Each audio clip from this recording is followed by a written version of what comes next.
Mm. So higher interest rates means higher rents.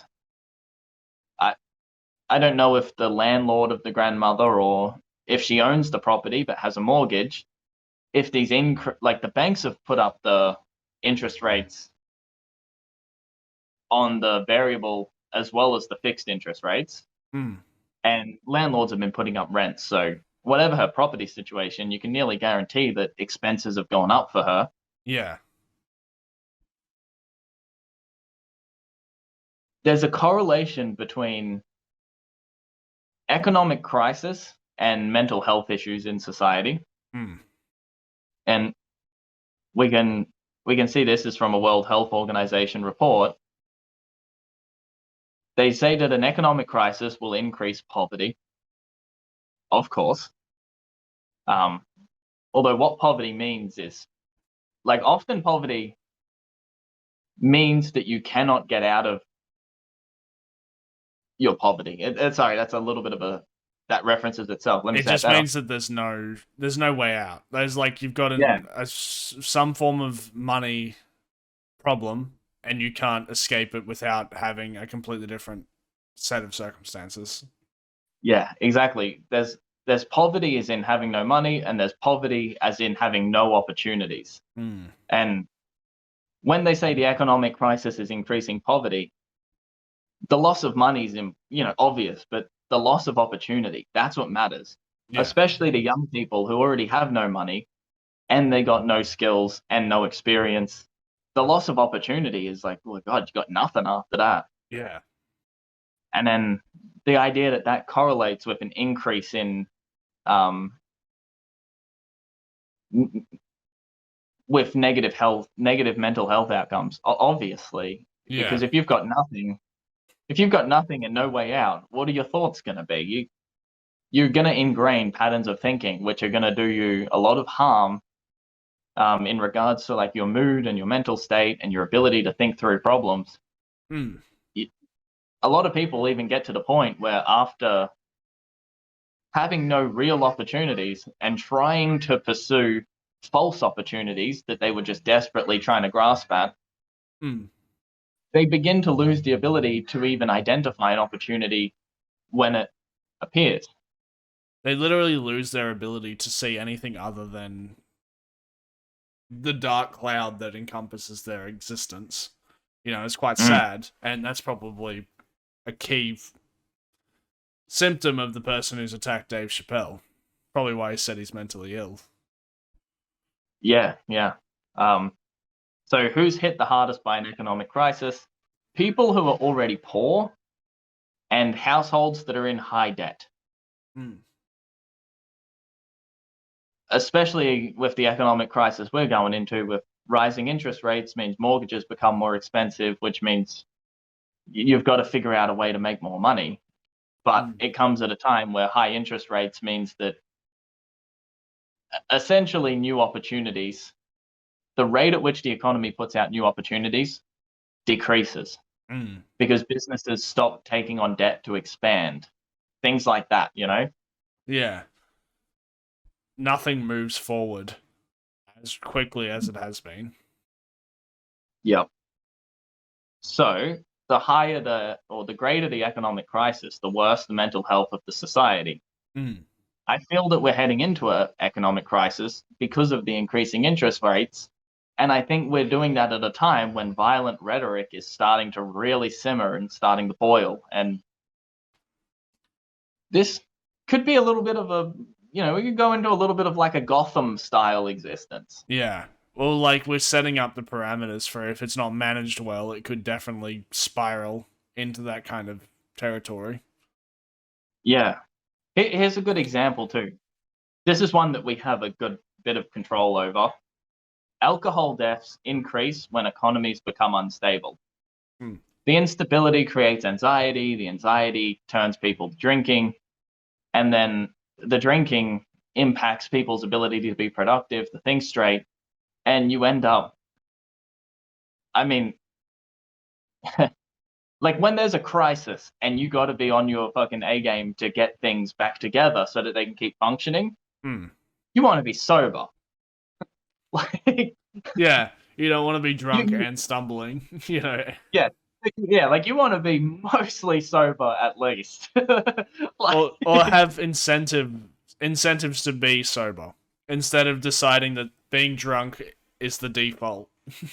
Well, that's it too. When good luck arrives, you don't want to be drunk for it because maybe when I don't know, the person who's thinking of taking on some new endeavor and they need to hire someone and, you know, everyone's at the bar having a few drinks and all of a sudden the mood's real positive and someone decides, you know what, we're doing it starting tomorrow. We're going to open up. We're going to do this and that.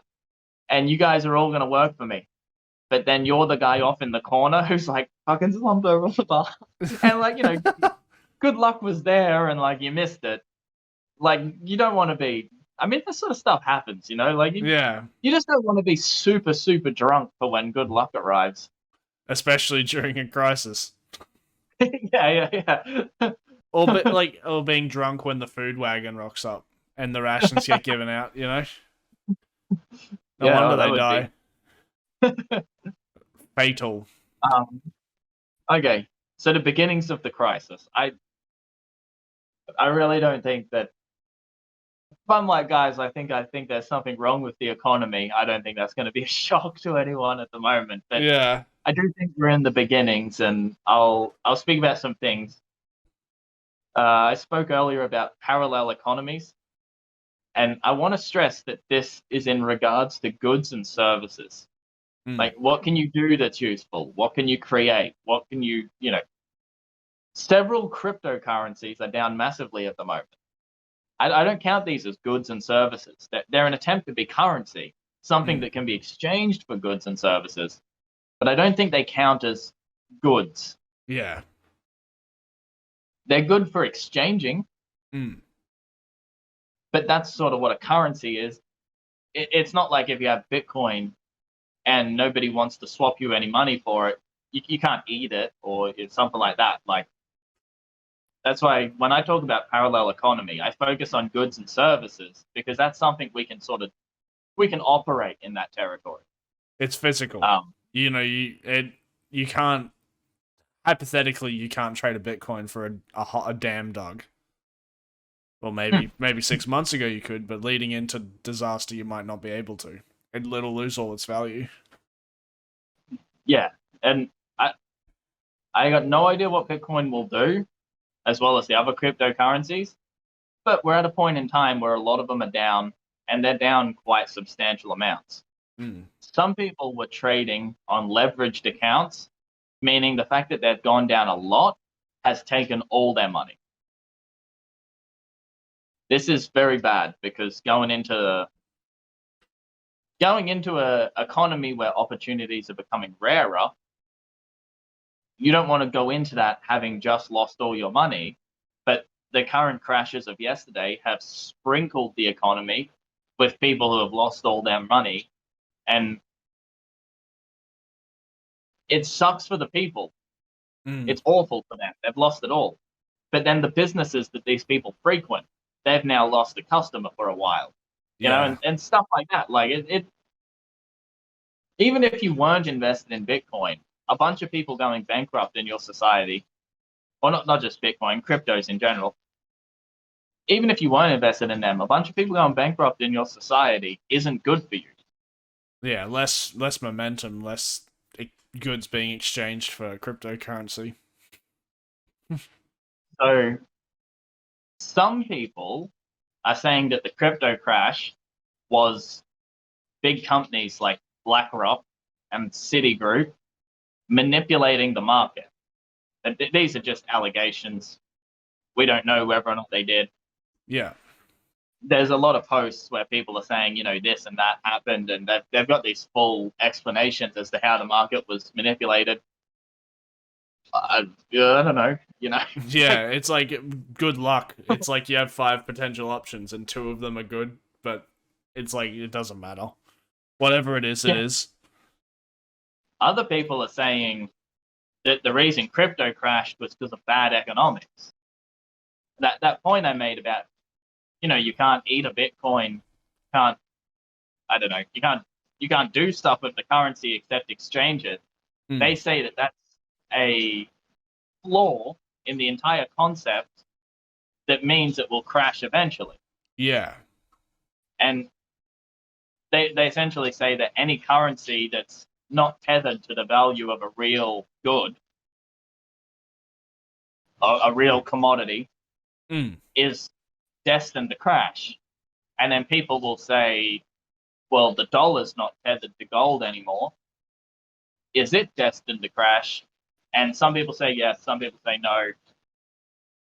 They say that the commodity that dollars give you is the ability to pay taxes, which if you don't pay the taxes, you go to jail. That's a pretty shit commodity. Yeah. Like, it's a oh fuck that sorry, that annoys me. Yeah, I'm not excited by that. Like, you know, yeah. Timber's pretty cool because you can do cool woodworking with it. Like, yeah, I don't getcha. know, like, the tax argument, I reckon that's so lame. It makes me not want to make money when you say it like that. Yeah. Like, there's something about that definition where I think it's the best one that they have for the dollar, but it doesn't exactly roll off the tongue. No, it doesn't go into my head. Like when they say that there's a vault full of gold, and that's tethered to the value of the currency. That, I don't know. It's kind of cool. Yeah. Cooler than the first one. I mean, not going to jail is pretty cool. Are you a fucking pirate? Like doubloons, you know? And paying taxes to help your society, that's cool. Paying taxes when the government's doing things that doesn't help the society and negatively impacts you, that's kind of lame.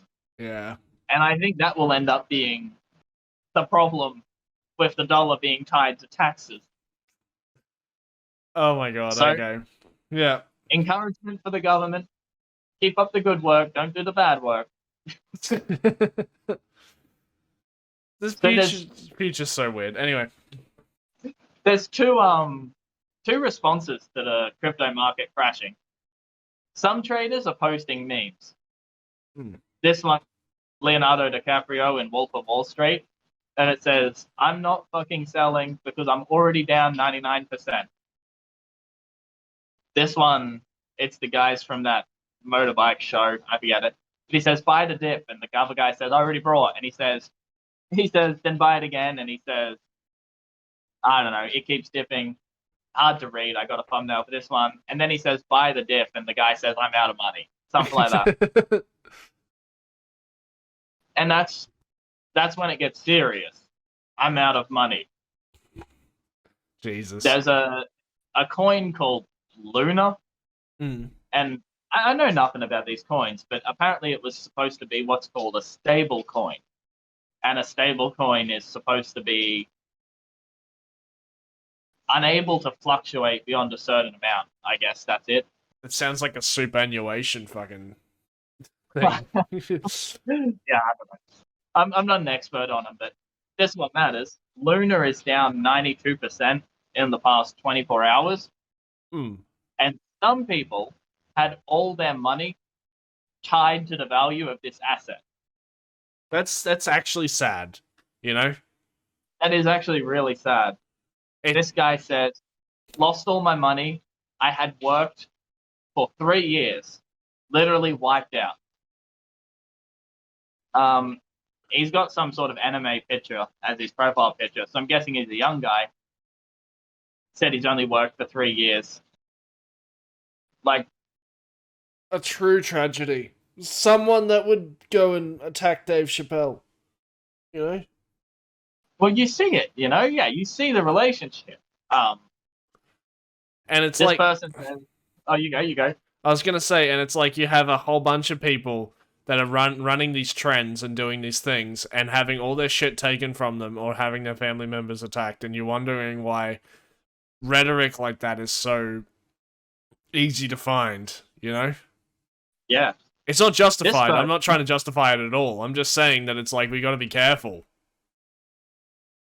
This person says, "Sad news on my end. Luna totally destroyed me. I lost everything in Luna.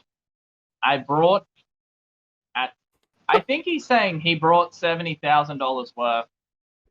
Yeah. No, I don't. Tell you what. When I read this one initially, I thought it said one thing and it says a different thing. We'll show it on the screen. Yeah. People can see the final line of his tweet is from 1 million, I have only $30,000. Ah, ha, ha. That's what matters. Yeah. That's a. I don't know if the first bit of the tweet is written in a way that crypto people will understand, but I understand the last bit. From 1 million, Yeah. I now have 30,000. That's awful. That is really awful. Oh, by the way, the name of that account, Crypto Analyst. So, like, I'm an expert. Yeah. Gotta be careful here. Like, these sorts of things are so hard to understand. And this way it bugs me because sometimes I talk to people at crypto and they say complicated things, but I don't understand. And I just say, I don't understand. Like, I can't talk about it. I like to talk about it because it's fun, but I can't offer anything. Yeah, I don't know. It seems like a stock market crash, you know? Yeah, oh, it very much is. Yeah. Yeah, This and it's like, person, I wonder if there's going to be a prediction between that and an actual stock market crash. Like, can we see like a 3 week out? like, maybe. This person says, I have a smart rebalance portfolio bot on KuCoin.com that includes Luna as one of the coins. The way the bot rebalanced has completely wiped out my entire portfolio. So this person was invested some money in Luna, but then they had some sort of, I suppose, AI or some sort of algorithm which helps them get an edge on trading. And in this crash, the thing that's supposed to give them an edge has wiped them out. Do you reckon it was a malicious thing on the Luna's behalf? Whoever owned/made Luna? I don't know. It's honestly, it's all new to me. There are people saying that it's outside institutions, specifically naming BlackRock and Citigroup that have done this. But I don't know. BlackRock is kind of like the boogeyman of the finance world at the moment. And I haven't done enough research into them to know if the claims that they're a big evil company. Oh, well, I know they're a big company, but whether or not they're evil, I don't know. Okay. This person says, I, as a Luna holder, will get nearly wiped out, but there will still be opportunities for Terra projects to thrive. I suppose that's the algorithm, whatever. That's optimism. Yeah. So there's a lot of people wiped out, and these people have now they're bankrupt and they're sprinkled into the economy, and away we go, Yeah, it's terrible for them, but I guess it just shows that I guess everything's not stable forever. Oh yeah. There are reasons why anything where they say that the value of this thing is pegged and cannot go outside of those parameters should alarm you. Yeah. And too good to be true, I can't take my eyes off of you. So according to Forbes, an article published a couple days ago, so this might not even take into account these latest drops, 400 billion was wiped from the crypto markets. Fucking hell. 400 billion. Can I Yeah, have so any of there's that? going to be there's going to be a lot of people who are just wiped out by this. So there's that, That's a part of the instability of the economy so far. It's like, isn't regular Bitcoin down by like 3,000 in the last 4 months or something? Like 9,000 or some shit? I checked the other day. I think since January it's halved.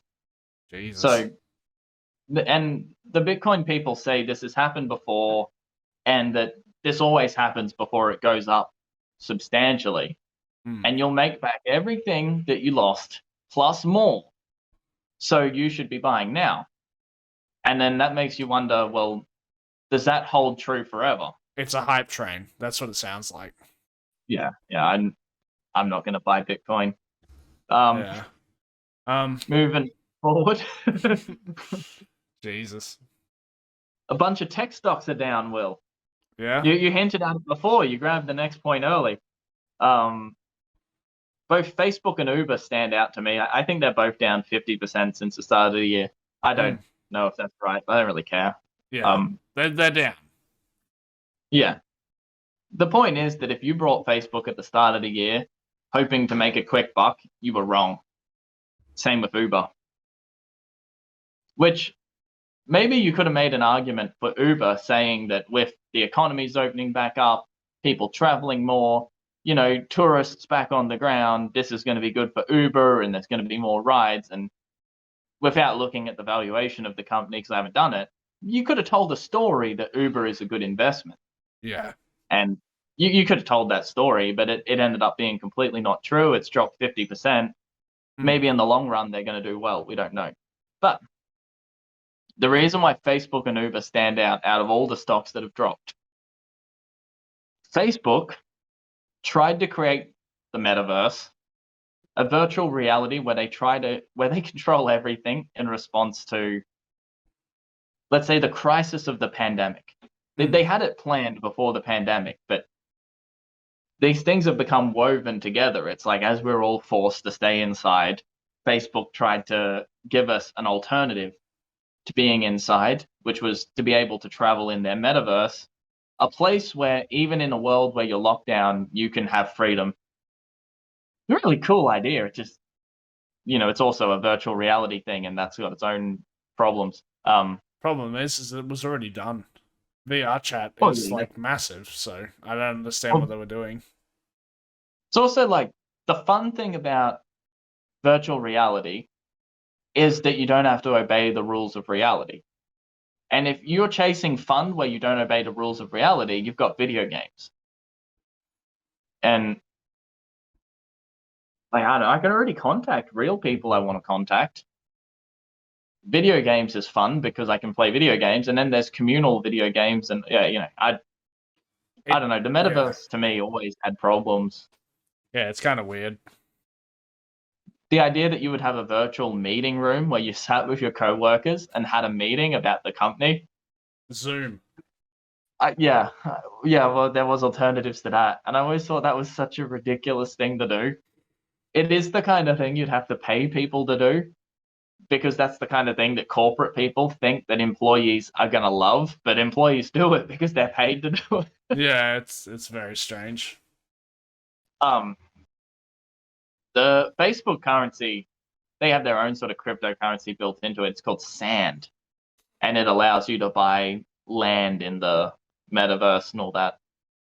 I just thought it was interesting. It was called Sand. It's weird.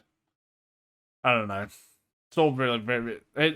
The world is so bizarrely weird at the moment. Yeah, I know. So in the Facebook response to, let's just say, the crisis of the pandemic, that'll do, because there was problems brewing before the pandemic, and there's problems that's happened over the last couple years that are independent of the pandemic. Facebook responded to the economic instability by trying to create a place where they control everything. It's like a person having a fantasy because their own life has become unmanageable. But a company did it. There's something about it where I honestly think people were saying to Zuckerberg, you influenced the elections in all these countries, and bad people were elected as a result, and now there's all these problems, and your company needs to be regulated, shut down, banned, whatever. I almost feel like he just closed his eyes real tight and imagined up like a future for the company, which I don't know. You know what I mean? Ultron, the Tony He did Stark something like fucking that. weird shit. Yeah, to me it seems like And it's like an executed delusion, not delusion. It's like an executed fantasy. It's like he actually made his fantasy real, and I don't think it's having much market success at the moment. But Nah. it's just interesting the forces that led to that. Yeah. The world is very unstable and weird at the moment. Uber's gone about it differently. Okay. So Uber is choosing to face the crisis early. They're going to cut costs, slow down on hiring people, increase their efficiency, and we'll see how it goes. Yeah. Uber's CEO announced that the company will be focusing on becoming profitable because that's something they've yet to manage. And there's been a lot of companies like this that have got very big without being profitable. Amazon was one for quite a while. I think they're profitable these days. But we've reached the point where the investors, well, here we go. We can see from the email that the Uber CEO sent out to all the employees. I got a copy of it here. Yeah. He says, after earnings, I spent several days meeting investors in New York and Boston. It's clear that the market is experiencing a seismic shift and we need to react accordingly. So there's evidence the market's changing. But he's saying enough evidence has been given that they need to actually react to it. Yeah. This is where the bad news turns into like actual action taken by companies.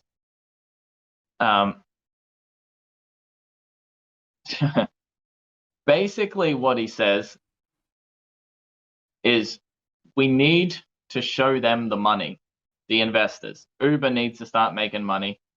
He goes on and on. He talks about all the different things the companies do and what the investors think about it. And he basically signaled to those departments, like apparently there's an Uber thing called Freight Love Freight. And he said less than 10% of the investors asked about it. And he says that freight needs to get bigger so that investors recognize its value and love it as much as I do. Okay. In the context of this, he's saying that if the investors are unhappy with him, and then he's saying, I've got to cut costs. And then he's saying, freight versus, what is called freight love freight people. No one even knows you exist. Get bigger so the investors love you as much as I do. Just so you know, we're cutting costs. Yeah. It's like you'll be the first to go if you don't pick up your shit. Yeah. So the whole thing, that's sort of what he said in very nice words because he's a CEO. Yeah. And he's not looking to perhaps stoke resentment within the company. Yeah. He's looking to stoke motivation so that they can push forward and become productive and make some damn money. But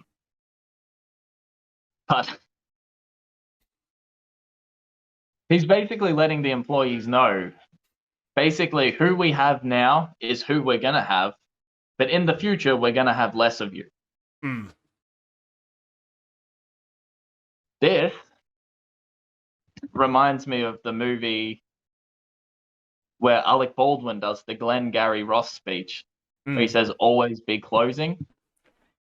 And basically the scene is that Alec Baldwin is a real estate agent extraordinaire, and he's come to a small real estate agent where things aren't running very well to give the sales team a motivational speech. But he's a 80s businessman, and his speech is a lot more tough love than the Uber CEO's letter. Yeah, email to the shareholders. So I'll play a small clip to give the flavor of it. And get ready and play. Because we're adding a little something to this month's sales contest. As you all know, first prize is a Cadillac Eldorado. Anybody want to see second prize? Second prize is a set of steak knives. Third prize is you're fired. You get the picture? You laughing now? You got leads. Mitch and Murray paid good money. Get their names to sell them. You can't close the leads you're given. You can't close shit. You are shit. Hit the bricks, pal, and beat it, because you are going out. The leads are weak. The leads are weak. The fucking leads are weak. You're weak. But Okay, that's the flavor of it. Yeah. The employee at the end. So the leads are people who are potentially wanting to purchase real estate. Hmm. The guy says the leads are weak, and he goes on to tell the employee that he's weak, and that if he can't get any money from these people, it's his fault, not the fault of the person getting the leads. Hmm. There's an interesting thing at the beginning of the clip. As he begins giving his speech, one of the co-workers is pouring a cup of coffee from the workplace coffee machine, and he tells him to put the coffee down, and he says, coffee is for closers. Closers are people who close the sales on the leads that they're given. Yeah. We live in a world where employee benefits are, in some industries where profits are quite high, are at an all-time high. Hmm. But it only makes sense to give them to people who are productive. There's been a lot of people in very profitable companies who aren't doing a lot, who have been able to skate by because the people around them, occasionally you've got some people who are very productive and they create enough benefit for a few people who aren't contributing as much to be able to work for the company. Hmm. And there's been a lot of people getting benefits who perhaps don't deserve them. As we go forward into the CEOs looking to cut costs, they'll be looking to cut unproductive employees, but they'll probably start with the benefits. Yeah. That's where you'd expect them to begin. Take away benefits from pretty much anyone who doesn't perform productively, and then it's basically their heads is next after that. I think that'll be the signal we're looking for. The thing that's interesting about that speech, so that speech comes from a movie made in 1992. 1992, interest rates were at 6%. It was harder to get credit for people, so it was harder to be a real estate agent because there were less people able to buy property, at least on borrowed money in the way that we do today. Yeah. I think we're heading back to 6% interest rates, probably in the next couple of years, which means work will be more competitive as there's less opportunities. You're going to expect more from the people who get the opportunity. So employers are going to expect more. The character Alec Baldwin plays is called Blake, and he was added to the movie, but in the original version of the story, wrote in the early 1980s, he's not a character that's in the story. He doesn't exist. He was added to the movie. Yeah. The movie's about the economic hardship of the real estate agents, essentially in this market where they're having trouble. It doesn't matter. Yeah.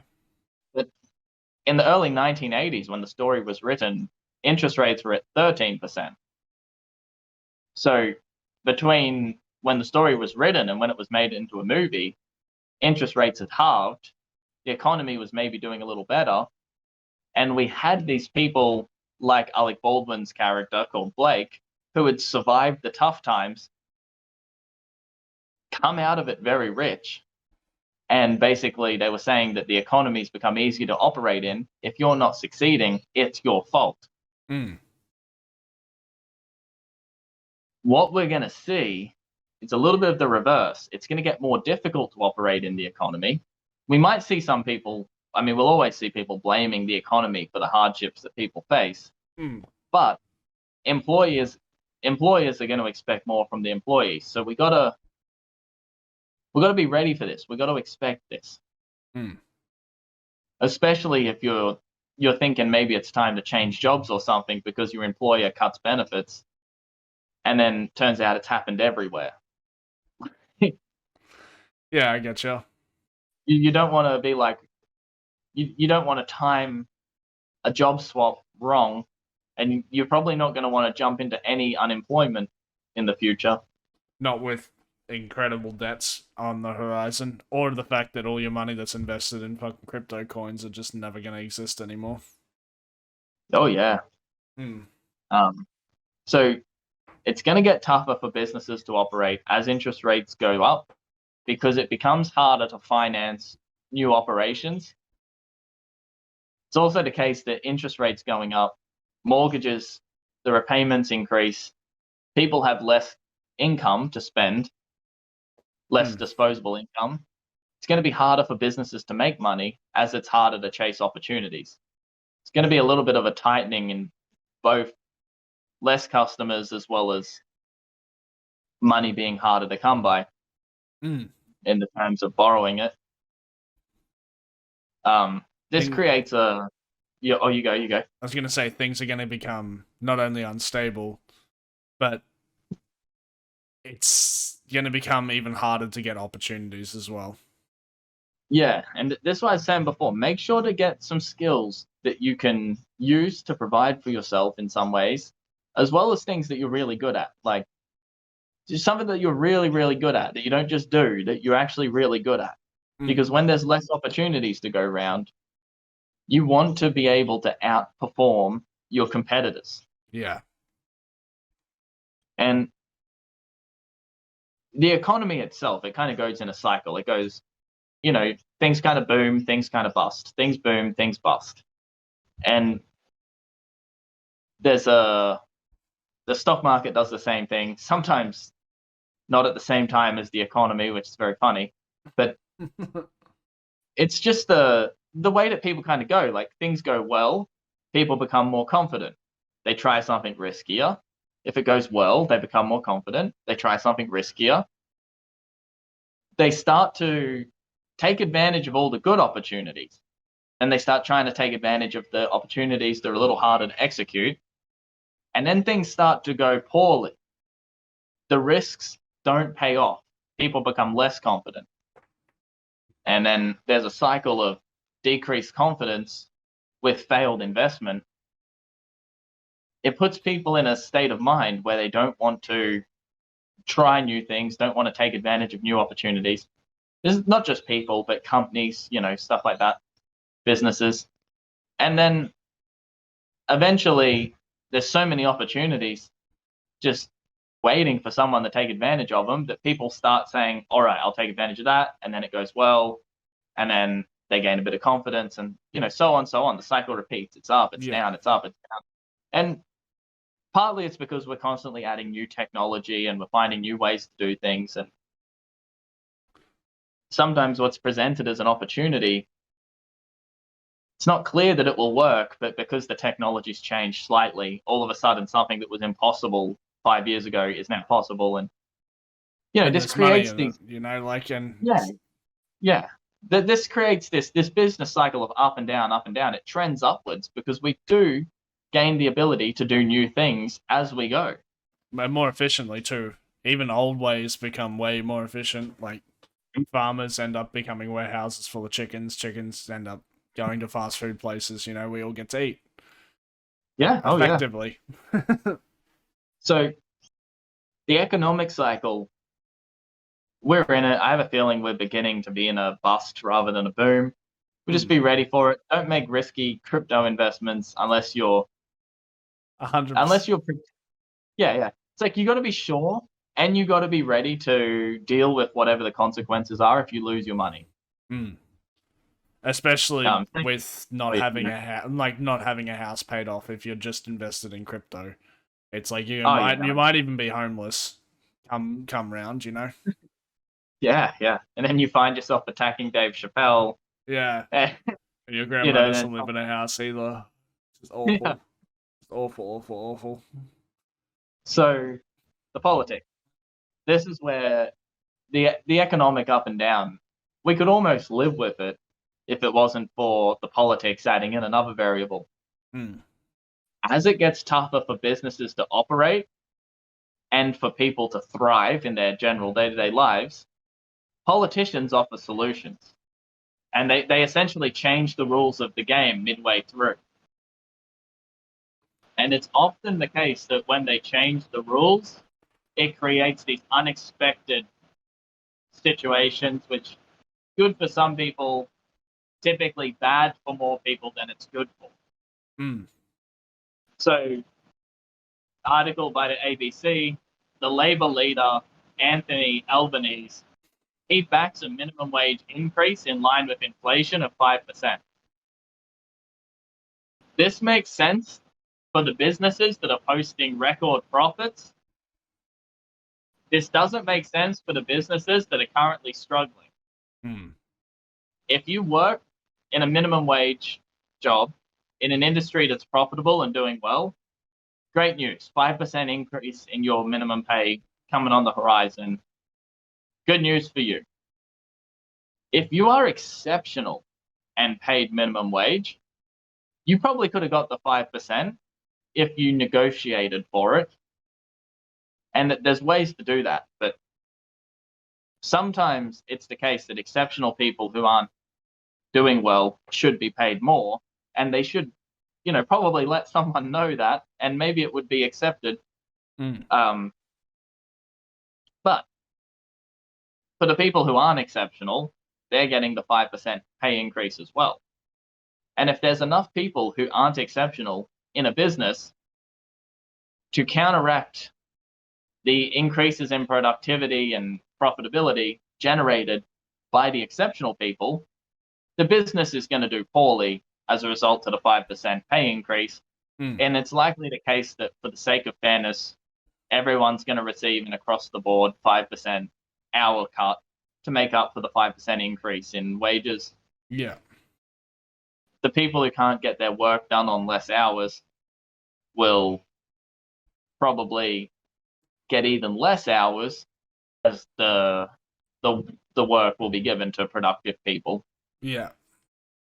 So the 5% pay cut, I think, in an unprofitable industry is going to result in less hours for the people who work in that industry, unless they happen to be exceptional, in which case these exceptional people will be rewarded for their productivity. And it's good news for them, but the exceptional people should have advocated for themselves in the first place. Anyway, in a high profitable, in an industry that's highly profitable at the moment, the 5% pay increase is probably, not going to do much to alter the business dynamics. And for those people, everyone will keep their jobs, everyone will keep their hours, be all right. I don't know if it's clear that the politicians are going to help more people than they harm with this policy. Now, I think you're muted. Yep. Yeah, well, sorry. It seems like everyone is going to cop something from this. It just depends on what time, because it's like a profitable business is only profitable for a certain amount of time. So it's like an increase in wages, increase in costs. It's like, Yeah. in the future, you might, as you said, lose hours, or you might lose commodities. You might have to, some people might have to start paying for lunch, or, paying for their own fuel. It's like sketchy times. Oh yeah, and there's always these cycles that begin. Like especially, there's some towns that are completely unbalanced, where the entire town's reliant on one industry. And if the 5% increase in minimum wage happens to impact that industry, or it doesn't have to even be the minimum wage thing, like, it could be a change in the regulations for environmental reasons or something like that. Like a whole town can have their industry kind of knocked out from beneath them. Mm. And then you end up starting one of those cycles where the people who can leave for better opportunities leave. The people who are left behind Have to stay end up there. in a cycle of just despair, And Yeah, and that's maybe potentially the reason why old mate who attacked Dave Chappelle's grandma, is stuck in a position where they have to be forced to move then, Like well, it can contribute to it. I can say that it could contribute to it. I don't know if it can, but Yeah, no, you're right. And it's all these unexpected spiraling out of control events in response to the politics. Hmm. And um, this is this is the thing. This is not an anti-Labor statement because I'm for Liberal or any of the other parties. I think they're all awful. Hmm. And I'm probably wrong because maybe one party's the standout choice and I just haven't figured it out. Yeah. But they haven't convinced me. And that's also their job, you know? Yeah. What was that Like, stat? What was that statistic you said the other day? That like I was like, yeah, sounds about right when you said it, but it's like a shocking statistic. so Triple J did a survey, and there was an article published in the ABC about it, where 2% of Australians aged between 18 and 29, 2% think that politicians are acting within or for their best interests.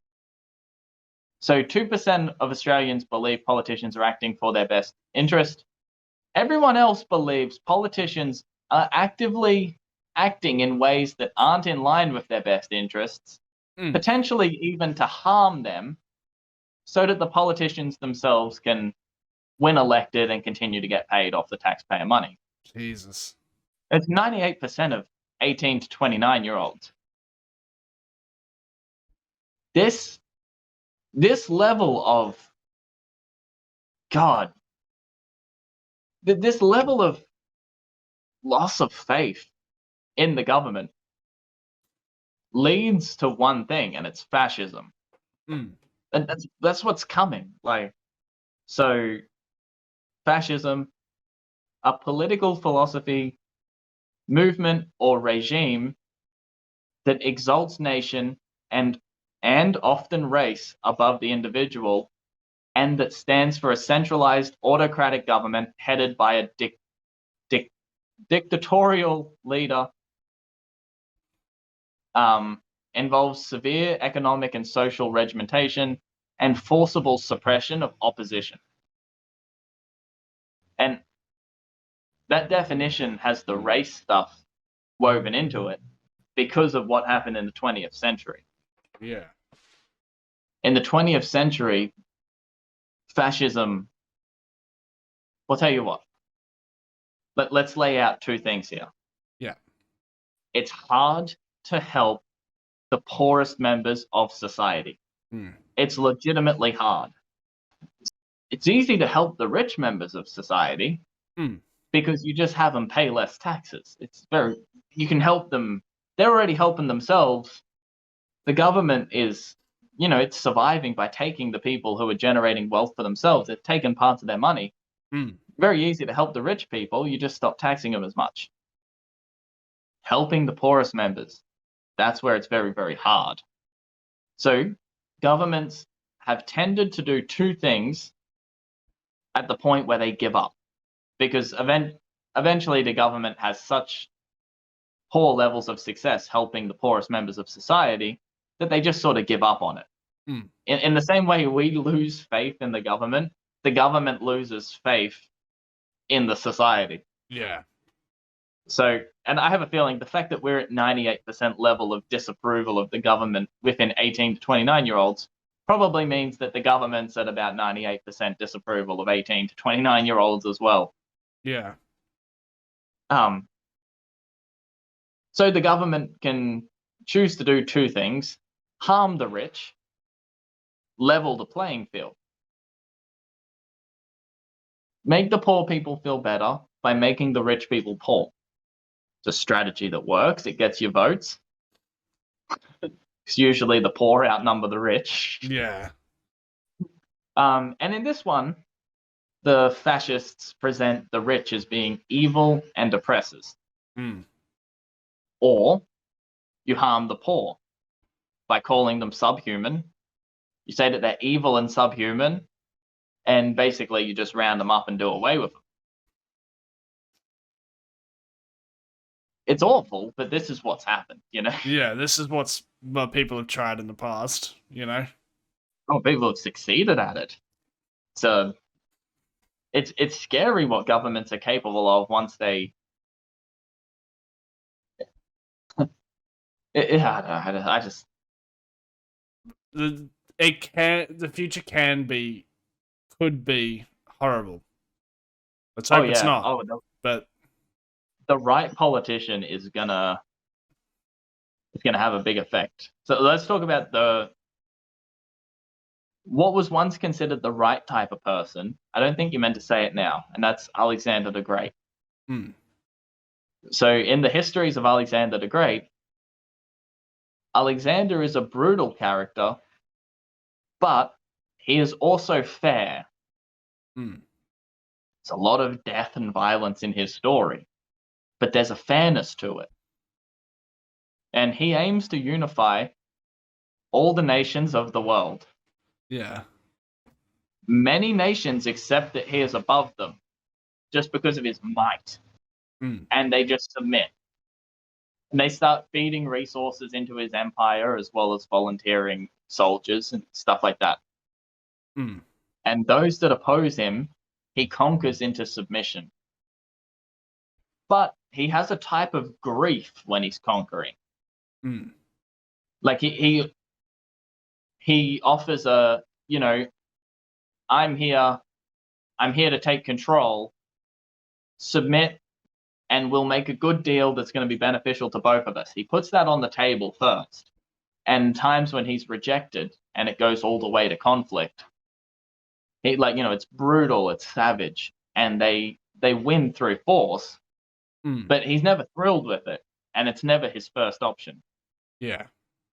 He has the power to do it, but he tries to use mercy, justice, and strategy before wielding the power. The power is Yeah. not his default state of being. Hmm, And often when he conquers people, there's one example. You might know the name of it because I've gone blank, but remember in Greek mythology, there's the city that's created with the clay men and the clay.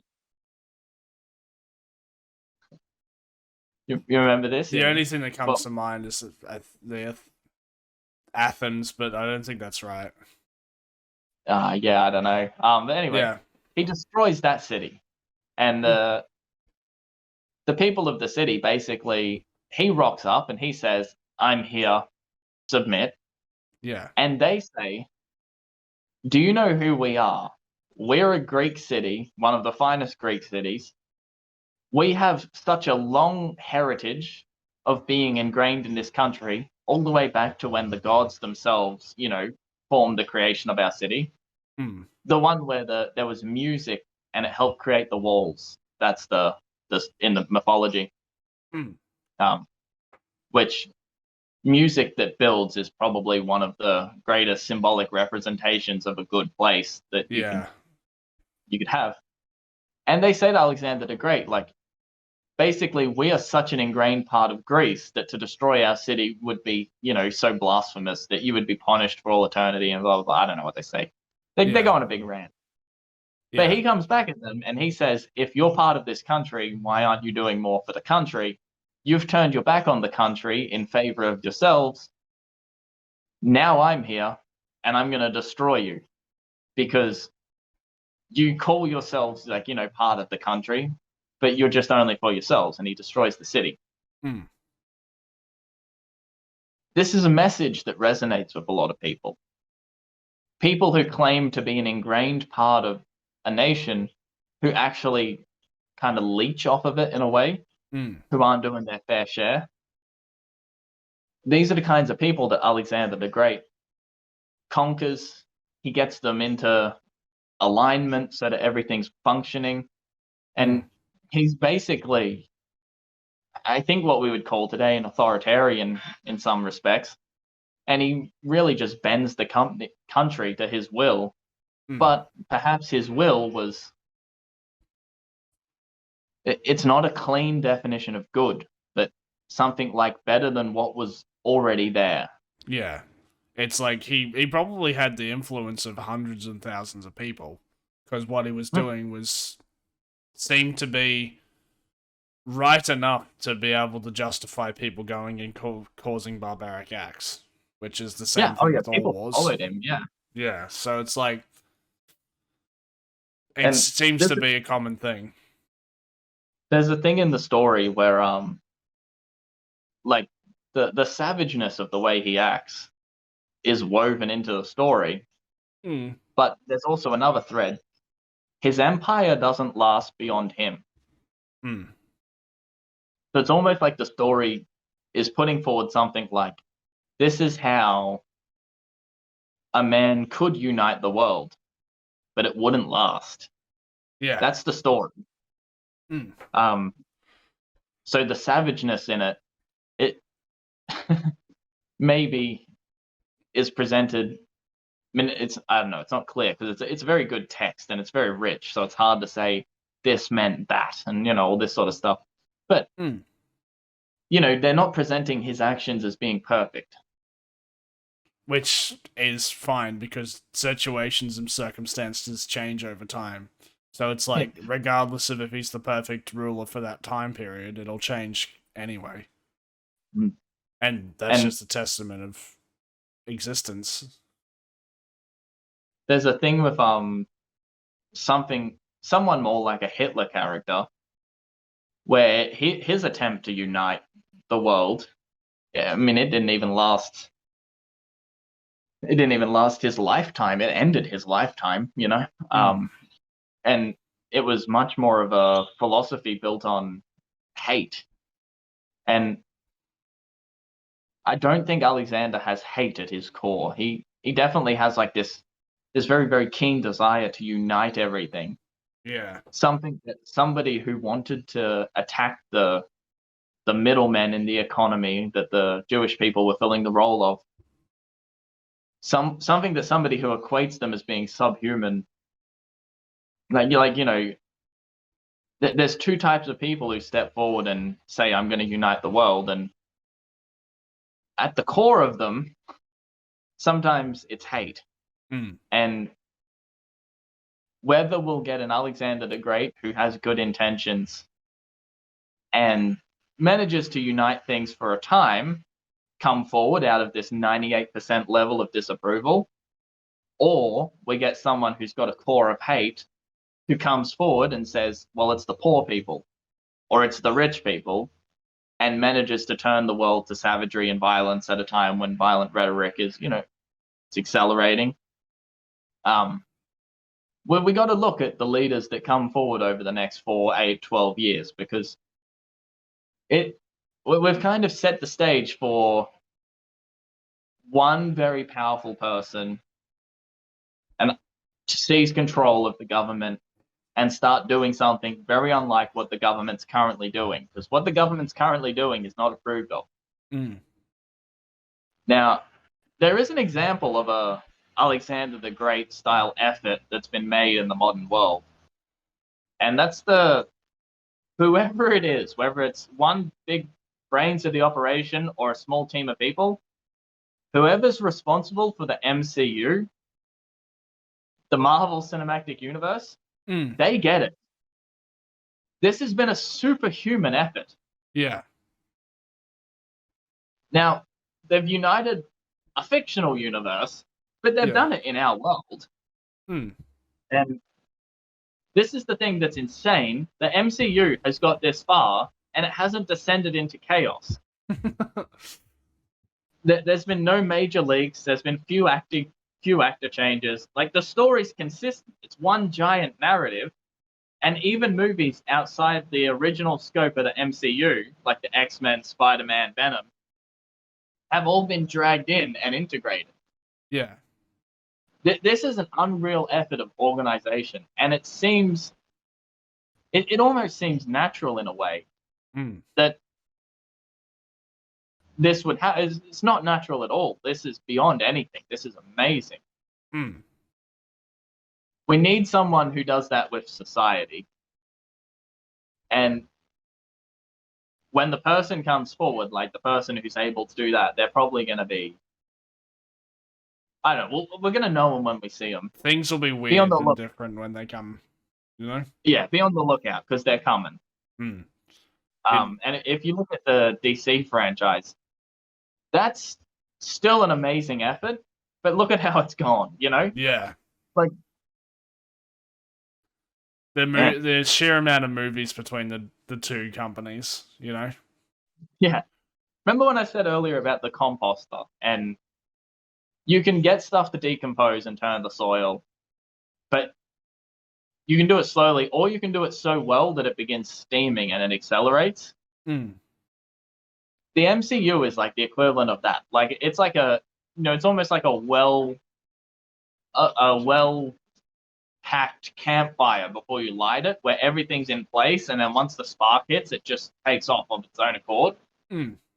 Like, that's what the MCU has been like. It's almost like if you tried to put the MCU out, like say it was a fire right now and you chucked a bucket of water on it, it's probably going to flare back up and it would keep spitting out new movies. And, Yeah, I get you. Like you couldn't even stop it at this point.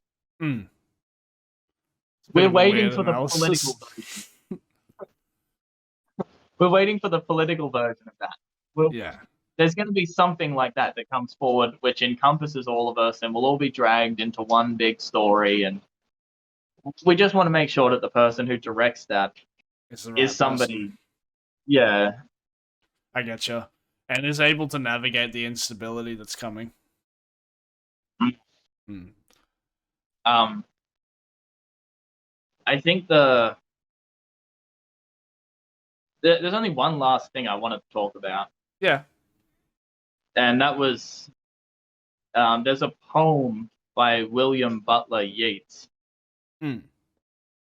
And it was written in 1919, post World War One. And I think he sensed similar things to what is perhaps felt today. So the opening line it says, "Turning and turning in the widening gyra." And that's sort of like a gyra. That's a weird word. I pictured a tornado, but you know what? I don't know if that's right. Mm. But the next line says, "The falcon cannot hear the falconer." So there's someone on the ground calling for order, and the bird has, it's taken off. It can't hear him. The turning and the widening has separated, it's created this order and chaos situation. Yeah. Things fall apart. The center cannot hold. Mere anarchy is loosed upon the world. We're going through that at the moment. Yeah. Currently, there's people who have cancer who the only way to know if the cancer is advancing or retreating in their body, whatever, if the treatments are working, you need a certain type of chemical to be able to diagnose because it makes it show up on the scans. Currently, we can't get that chemical in Australia. And there's a bunch of people who have cancer at the moment who 6 months ago could have known how their health was doing. Now they don't know, and the doctors can't help. Anarchy, it's loosed upon the world. Like, the center is falling apart. Like, yeah. We're going to see more of it, I think. Yeah. The blood-dimmed tide is loosed and everywhere. So, violent rhetoric. The ceremony of innocence is drowned. The way that people treat teenagers and children, as well as what porn has done to people's mind in the modern world. Mm. The ceremony of innocence is drowned is probably about the right way to say it. The best lack all conviction, while the worst are full of passionate intensity. We're seeing this. The people who don't know, and they're willing to admit they don't know, and they're being very careful at the moment. They're protecting themselves and they're doing what they can, but on a social level, it's not making an impact yet. Yeah. The worst have got control of massive machines of societal influence, and they're full of passionate intensity. This is what it is to use your social media to contact many thousands of people around the world, to show them videos of Russian soldiers dying, and to pair it with funny music.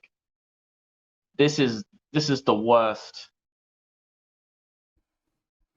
This is the worst sort of having influence here. Mm. Then a second verse, surely some revelation is at hand. Surely the second coming is at hand. the second coming. Hardly are those words out when a vast image of the Spiritus Mundi. I hope I said that right, it's Latin, but this is what they felt. They felt that the second coming of Christ was upon them. We're less religious now. And we've seen what happened. I think it's going to be some sort of authoritarian, powerful figure that is in line with what the people want, who stands against the government at a time when the government has fallen to the point where one person can take it over. Yeah. When a vast image of the Spiritus Mundi troubles my sight, somewhere in sands of the desert, the fact that the metaverse is, the currency is sand, a place that lacks the reality of reality that we're fleeing to. It's a sign that we're in the desert. Yeah. That we're using sand as a currency. Like, these things are not coincidental. Yeah. Okay. Somewhere in the sands of the desert, a shape with lion body and the head of a man, a gaze blank and pitiless as the sun, is moving its slow thighs while all about it, real shadows of the indignant desert birds. So basically saying that a lion man has emerged in the desert, and all about it, the shadows of the birds that perhaps are in the sky.